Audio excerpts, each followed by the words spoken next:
Halo teman-teman, selamat datang di video presentasi kelompok kami kali ini.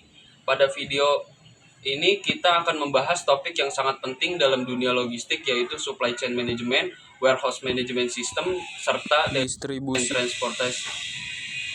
Pertama, kita akan menganalisis apa itu supply chain management dan bagaimana penerapannya mampu meningkatkan efisiensi operasional perusahaan dalam mengelola rantai pasok. Selanjutnya, kita akan membahas peran penting warehouse management system dalam mengoptimalkan manajemen gudang serta pengelolaan stok barang dengan lebih baik. Terakhir, kita akan mendalami konsep distribusi dan transportation, khususnya bagaimana pengelolaan dokumen dan layanan logistik berkontribusi terhadap kelancaran dan akurasi proses logistik. Tidak hanya itu, kita juga akan melihat tantangan-tantangan yang sering muncul dalam penerapannya di industri logistik. Mari kita simak bersama bagaimana ketiga aspek ini berkolaborasi untuk menciptakan sistem logistik yang lebih efisien dan efektif. SCM atau manajemen rantai pasokan adalah pemantauan dan pengoptimalan produksi dan distribusi produk dan layanan perusahaan. Manajemen ini berupaya meningkatkan dan mengefisiensikan semua proses yang terlibat dalam mengubah bahan baku dan komponen menjadi produk akhir dan mengirimnya ke pelanggan akhir. SCM yang efektif dapat membantu mengefisiensikan aktivitas perusahaan untuk menghilangkan pemborosan, memaksimalkan nilai pelanggan, dan memperoleh keunggulan kompetitif di pasar. Selanjutnya ada warehouse management system. WMS adalah jenis perangkat lunak yang banyak digunakan dalam industri manufaktur dan retail karena melacak semua material dan barang saat masuk dan keluar gudang.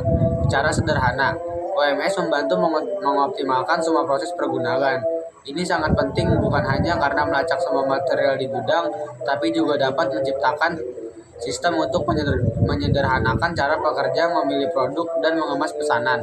Ini memberi pekerja kemampuan untuk melacak barang dagangan yang masuk ke gudang, dikemas ke rak, dan ke berbagai tempat.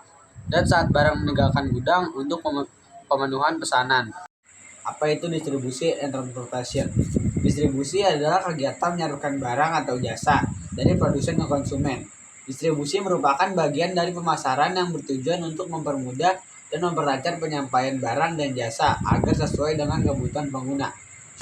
Lanjutan transportasi. Transportasi merupakan salah satu komponen kunci dalam sistem logistik yang berfungsi untuk memindahkan barang dan produk dari satu tempat ke tempat lain. Dalam konteks logistik, transportasi tidak hanya mencakup aspek fisik pemindahan barang, tapi juga melibatkan perencanaan, pelaksanaan, dan pengendalian aliran barang sepanjang rantai pasok.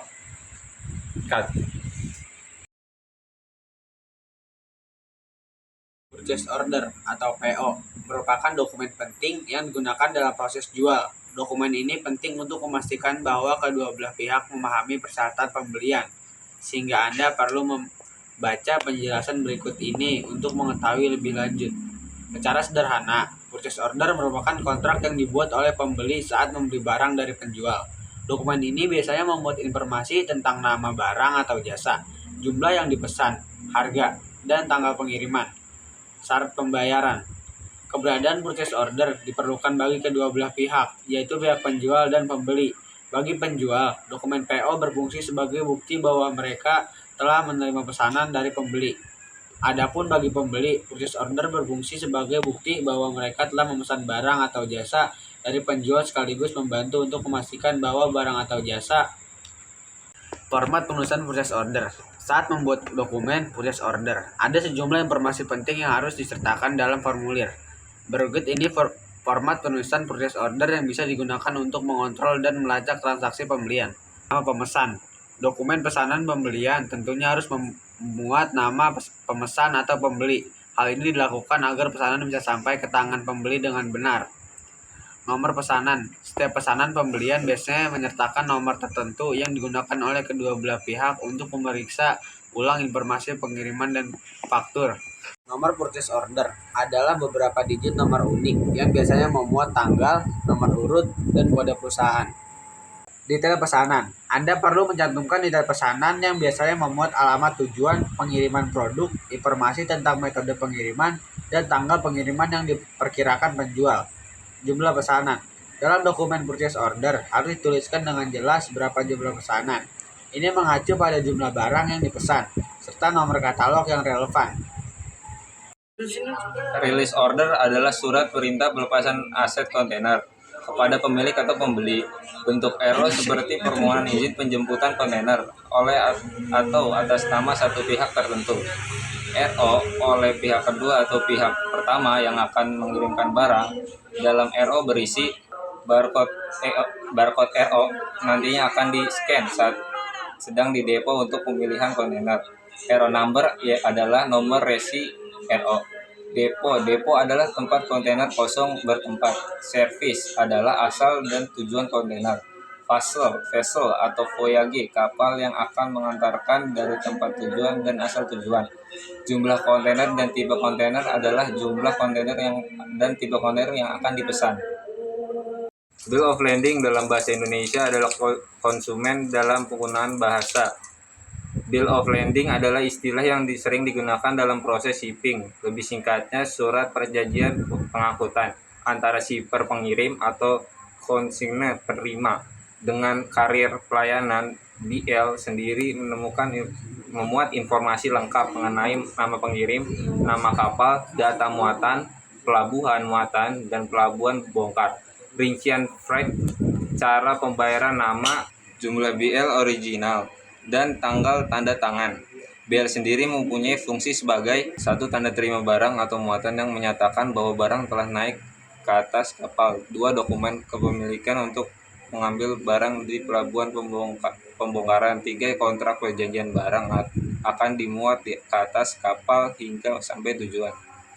Ada banyak yang harus Anda isi dalam sebuah BL, yaitu data pelanggan. Pertama adalah shipper, nama pengirim barang biasanya tercantum adalah nama forwarding. Coxances, nama penerima barang. Seringkali nama konsumen diisi dari to order, di mana BL tercantum nama ini bisa untuk diperjualbelikan. Notif party, pihak yang harus dihubungi bila barang telah sampai di POD atau port of discharging. Data transport terdiri dari vessel, voyage, call, POD, port of receipt, port of delivery. Data kontainer terdiri dari nama kontainer dan nomor segel seal kontainer. Data barang terdiri dari marks number, description of good, gross weight, measurement, nomor BL, term of shipping, term of payment, cara pembayaran, on-bound date, issue date, place of issue, dan tanda tangan. Shipping instruction atau SI adalah proses pengiriman barang. Pihak pertama adalah pihak penjual barang atau shipper. Shipper juga berasal dari pembeli barang, buyer, dan pihak freight forwarder, perusahaan jasa logistik kepada vendor mereka. Sedangkan pihak kedua adalah perusahaan pelayaran, penerbangan, tracking, atau perusahaan logistik. Freight forwarder shipping instruction nantinya akan diberikan kepada pihak kedua atau pihak kedua adalah perusahaan pelayaran, penerbangan, tracking, atau perusahaan logistik. Freight forwarder shipping instruction nantinya akan diberi. Sedangkan pihak kedua adalah perusahaan pelayaran, penerbangan, tracking, atau perusahaan logistik. Freight forwarder shipping instruction nantinya akan diberikan kepada pihak kedua untuk menerima data dan muatan yang tertera dalam surat tersebut. Shipping order berisi nama shipper, nama konsigne atau penerima, notif address, pelabuhan muat, pelabuhan tujuan, nama dan jenis barang, jumlah berat dan volume, commercial invoice, date atau waktu, notif party. Bagi perusahaan yang terlibat dalam proses pengiriman barang, surat jalan merupakan dokumen penting yang diperlukan oleh perusahaan untuk memastikan kelancaran proses pengiriman. Simak format penulisannya di bawah ini untuk meminimalisir kesalahan pengiriman. Dengan adanya surat jalan, pihak pengirim maupun penerima barang dapat saling mengetahui informasi penting terkait barang yang dikirim.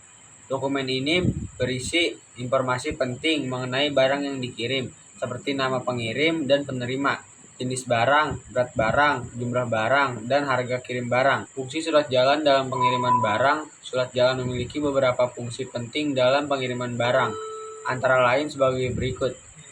Sebagai bukti pengiriman barang, surat jalan merupakan bukti bahwa barang telah dikirim dari pengirim ke penerima.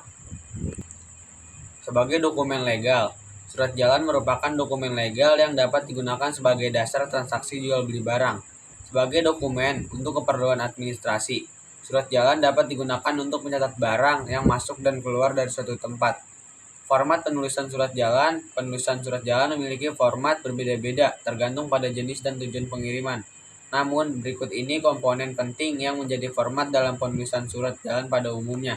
Nomor surat. Nomor surat adalah nomor unik yang digunakan untuk mengidentifikasi surat jalan tersebut. Nomor ini biasa terdiri dari kombinasi huruf dan angka yang dapat digunakan untuk melacak pengiriman barang. Tanggal surat. Tanggal surat yang wajib dicantumkan dalam surat jalan adalah tanggal saat dokumen ini dibuat. Dengan begitu, pihak penerima bisa mengetahui kapan dan surat jalan tersebut dibuat. Nama pengirim dan penerima. Nama pengirim dan penerima adalah nama pihak yang mengirimkan dan menerima barang. Komponen ini harus dicantumkan untuk menghindari adanya kesalahan pengiriman barang. Alamat pengirim dan penerima sama seperti nama, surat jalan juga harus mencantumkan alamat pengirim dan penerima barang dengan akurat untuk menghindari kesalahan dalam proses pengiriman. Rincian barang. Rincian bagian ini berisi informasi tentang barang yang dikirim, seperti jenis barang, jumlah barang, ukuran barang, dan berat barang.